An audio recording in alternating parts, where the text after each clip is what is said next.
Tercer bloque de Ciudadanos se Revela está con nosotros, ¿cómo decimos? Analista político, politóloga. Politóloga. Y una amiga de la casa, Milva Carlito. Muy buenas noches, un Gracias gusto por venir. estar. Igualmente. Encuestadora también. Sí. Sí, docente, universitaria, investigadora. Bueno, empezamos a mencionar todo lo... Bueno, varios sombreros ahí. Sí. Bueno. ¿Cómo te va, Milva? ¿Cómo pasaste este año? ¿Mucho trabajo? ¿3 elecciones? Sí, intenso, un año muy movido desde el punto de vista electoral. Así que bueno, con mucho trabajo y con mucho análisis, porque todavía, ¿no?, estas elecciones, las últimas, nos dejaron mucha información para analizar, para procesar, para entender, ¿no?, la dinámica política del país, de la provincia. ¿Cómo se explica que en junio haya ganado la Renovación, haya perdido en las PASO, no perdido, salió en segundo lugar, y se repite en las legislativas el hecho de que gane Cambiemos, que en junio había quedado 20 puntos abajo del Frente Renovador? ¿Qué cambió, más allá de que es una elección diferente, también en el votante?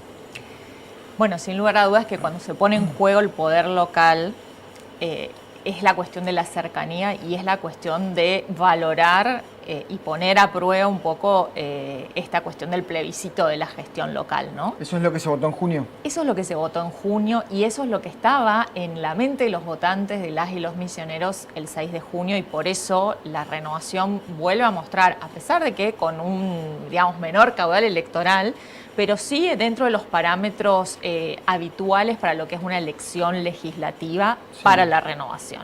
Así que eso es lo que estuvo en juego en la elección de julio, con otro sistema electoral. Tenemos que también no perder de vista que el sistema electoral también tiene, digamos, su manera de procesar esta transformación de los votos en escaños, en cargos, y eso también tiene su peso. Tuvimos una elección primaria en la cual el electorado puso en juego otro mensaje. Puso en juego un mensaje que tiene que ver con la nacionalización, ¿no? Con dar claramente una expresión con respecto a la desaprobación del gobierno nacional en muchos aspectos, ¿no? Pero principalmente centrados en la cuestión económica, como veníamos hablando, la preocupación en la economía, digamos, era el eje central de la demanda, fundamentalmente en el tema de la inflación. Y además también otras cuestiones, ¿no?, que también tienen que ver con todo lo que ha sido el manejo de la pandemia y con cuestiones claras que tienen que ver con quizás errores que cometió el gobierno nacional y que se expresaron, digamos, en el resultado. Se escuchó mucho, ganó el voto bronca, o se votó al más opositor al gobierno nacional, o al que más criticó al gobierno nacional. Sí. ¿Esto se traduce así con esa... ¿Es tan lineal o no tanto? Siempre entender las motivaciones del voto, como siempre lo decimos, digamos, yo no me canso de decirlo, es un fenómeno complejo, claro. No tiene una sola explicación, pero siempre hay variables preponderantes.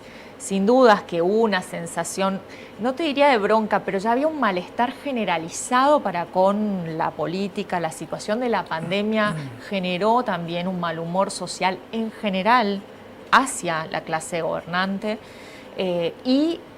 Esto, junto con las cuestiones económicas, sin dudas que terminaron siendo, digamos, los principales factores en los cuales se canalizaron estas demandas hacia el gobierno nacional. También expresado en la baja participación, ¿no?, que tiene que ver justamente con el efecto de la pandemia y con este mal humor social que ya veníamos midiendo previamente a las elecciones. O sea, no fue una sorpresa para el gobierno haber perdido.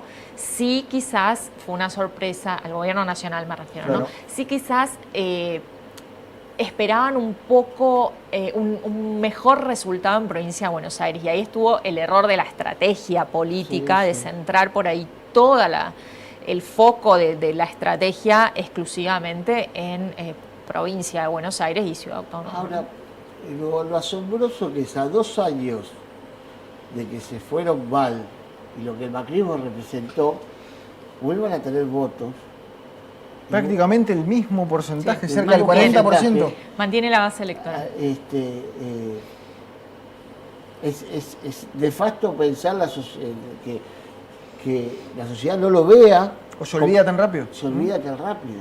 Sí, Y principalmente, Sí. disculpa, y principalmente la clase media, que este gobierno le pegó la línea de flotación, el otro ya le había hundido 2 barcos. ¿Entendés? Este le pegó la línea de flotación al barco que le quedaba, pero Macri le hundió 2 barcos a la clase media. Ahí a los bancos está todo sobregirado, la tarjeta de crédito.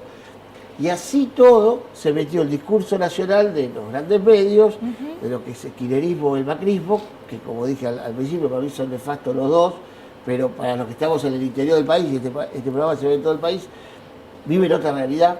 Ustedes en Buenos Aires viven otra realidad. Es decir, y así todos lo votan. Sí. Y te hablan de moral, como por ejemplo hablábamos hoy del tema de la cárcel de Macri, que no te vamos a hacer opinar de eso, pero decir de la cárcel de... ¿El procesamiento? Me adelanté. No, hice una proyección. Mirá la comida la lista. No, eso. dice, mirá, el productor dice, no. Dice Entonces, que no hay. todo llega. Es decir, un procesamiento de Macri diciendo que la justicia lo persigue el macrismo y lo mismo que el kirchnerismo. Es decir, no quiero hablar de ese tema, sino del tema de que los discursos son iguales. Sí, son en espejo, digamos, Espejo, ¿no? sí. En términos de polarización son Sí. bastante espejos. Yo creo que lo que hay que entender es un poco el clivaje en el que se centró esta elección. ¿Ganó la oposición o la perdió el oficialismo? Sin dudas que hubo una pérdida de apoyos electorales del oficialismo, digamos, de esa base electoral que lo acompañó en el 2019, muy movilizada un poco para cambiar, ¿no? Para este proceso de cambio, esa necesidad de cambio en la gestión, Sí. y con ciertas promesas que también en el contexto de pandemia y frente a toda esta cuestión económica que termina siendo... Insisto en la cuestión de la inflación, que es lo que más pega, sobre todo, digamos, a todas las clases sociales, fundamentalmente a las más vulnerables, pero en el bolsillo de la clase trabajadora es un impacto fundamental. Entonces, eso tiene el peso, digamos, en un resultado electoral que ya insisto en que no era sorpresivo, digamos, que el gobierno perdiera, frente a estas variables, frente a estas situaciones, frente a este contexto.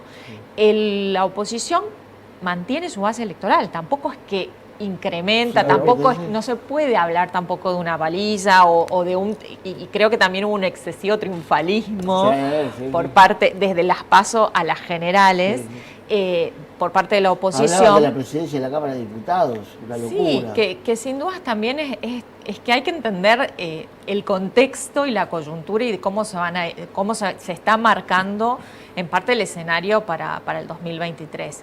Van a ser 2 años complejos y van a ser 2 años con mucha política, porque esta elección marcó la pérdida del quórum en el Senado. En Cámara de Diputados no cambió demasiado la situación, sí en el Senado. Y ahí sí hay posibilidades o empiezan a tener un poco más de chances, construcciones que tienen que ver más con esta cuestión del federalismo, ¿no? Sí. Y que pueden llegar a tener un peso interesante en este nuevo escenario. Porque Las está más provincias que dividida. hagan valer su voto, digamos, en pocas palabras, ¿no? Sí, Algo así.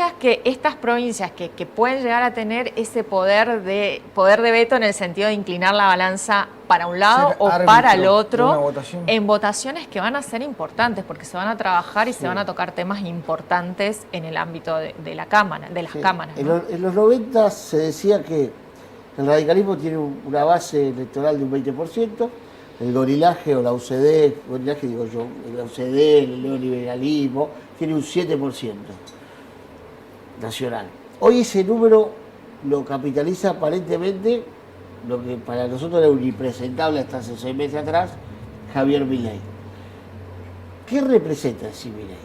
Es decir, más allá de la broma del gorilaje. que se fue a 17% en las legislativas. En las legislativas en Buenos Aires, En Buenos estamos Aires. hablando de una proyección Sí. nacional. Ese la UCD que después el sistema se lo chupó al neoliberalismo, y que creo que somos muchos los que rezamos que el mismo que el mismo sistema se lo va a tragar. Sí, yo coincido un poco en esa mirada Sí. de que una cosa es proclamarse como antisistema, hacer campaña electoral y ganar una elección desde esa postura. Y otra cosa es... Y después se vacunó. ¿Qué Sí, sucede? se vacunó el otro Claro, día. ¿qué sucede después desde las prácticas políticas, ¿no? Y sin duda que la Cámara de Diputados va a ser un escenario en el cual se va a demostrar efectivamente cuán antisistema puede llegar a ser Milei, ¿no? Pero porque es la misma dinámica lo va a terminar. Es un voto de fagocitando. 250. Por eso te decía una cuestión. Él era antivacuna y se vacunó al otro día, que ahí ya tenés un mensaje. Porque dijo que tenía que viajar, no terminó viajando. Pero hay una cosa que es fundamental. Si él le falta el respeto a los diputados, como lo hacía en América, porque América lo sponsoreaba porque él trabaja con Orleguián, como lo tenemos a Luis Juez, a todo eso, Canal América, son todos sponsoreos Negri, el Radical. Aprovecho para hacer luchas públicas. Sí. A él lo van a destituir. En la que le digan lacras, Claro. se arma una comisión y los tiran por una ventana. No lo van a tirar. Van a dejar que. Pero. Sí, ¿no? es que el mismo peso, digamos, del juego político, de la dinámica política que se da en la Cámara, va a terminar haciendo que un personaje como Milei no tenga demasiada incidencia. La única posibilidad que tiene de seguir proyectando esa figura política es a través de los medios de comunicación y de las redes sociales. Ahora,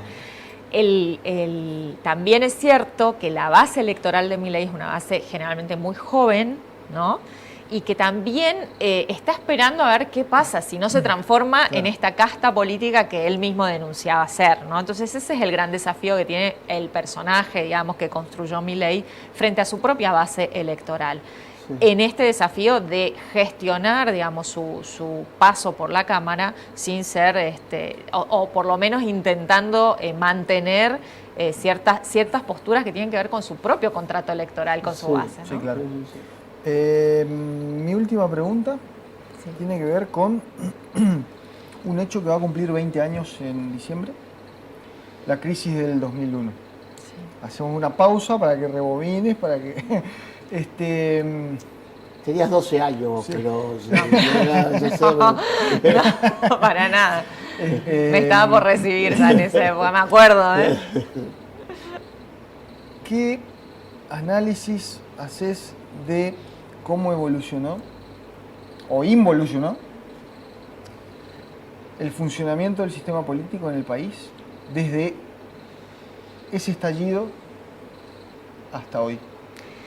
Bueno, la crisis del 2001 representó no solamente, digamos, ese quiebre del sistema de partidos y esa crisis de representación, sino que implosionó totalmente el sistema de partidos y lo que se reconfiguró es lo que estamos viendo hoy, digamos. Estas consecuencias que estamos teniendo con respecto a la representación política tienen que ver con eso, con las propias crisis de representación y las distintas reconfiguraciones que se fueron dando en las distintas provincias, pero también a nivel nacional. Porque ya ese PJ nacional no se pudo volver a conformar y por eso mismo, o lo mismo, la Unión Cívica Radical, digamos, recién ahora estamos viendo, digamos, cierto renovación generacional al interior, digamos, del partido y mucho tiene que ver con la incorporación de Manes, ¿no? Al esquema y en distintos territorios, digamos. Pero también lo que hay que marcar es que esta conformación de partidos nacionales ya no fue posible a partir del 2001. Pablo Toussaint, que es un amigo, un politólogo que también analizó mucho este fenómeno, y él señala claramente que tanto el kirchnerismo como el macrismo son hijos, ¿no?, de esta crisis del 2001.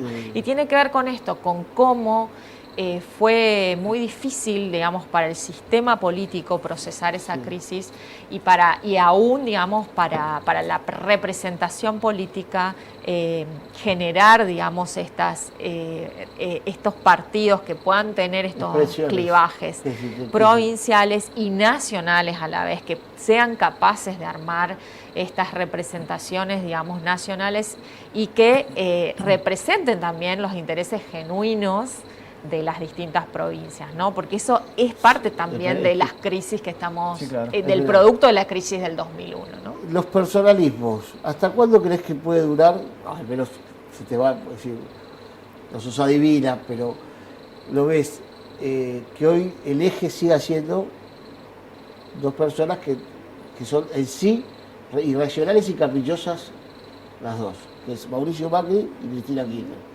¿Hasta cuándo los argentinos van a estar prisioneros de eso? Bueno, pero tiene que ver justamente, está muy relacionado con la pregunta de Luis anterior, ¿no? Tiene que ver con esto de que el partido en sí mismo ya no tiene ese marco de contención y de generación también o de procesar las crisis de liderazgo al interior de los partidos. De hecho, tanto en el PJ o en el Frente de Todos, para ponerlo como una coalición, y en Juntos por el Cambio, lo que estamos viendo es justamente estas cuestiones de crisis de liderazgo que no pueden ser procesados al interior de las propias coaliciones, ¿no? De hecho, esto es lo que nos está marcando hoy un poco esta incertidumbre, este escenario abierto de cara al 2023. Va a estar entretenido. Sí, Muchas gracias, Milva. Muchas gracias. El año que viene te vamos a tener seguramente una tacita y un barbijo. Muchas gracias. Como siempre. Como siempre, un placer. No, por favor. No, para nosotros para también. nosotros. Viene el momento militante después del corte.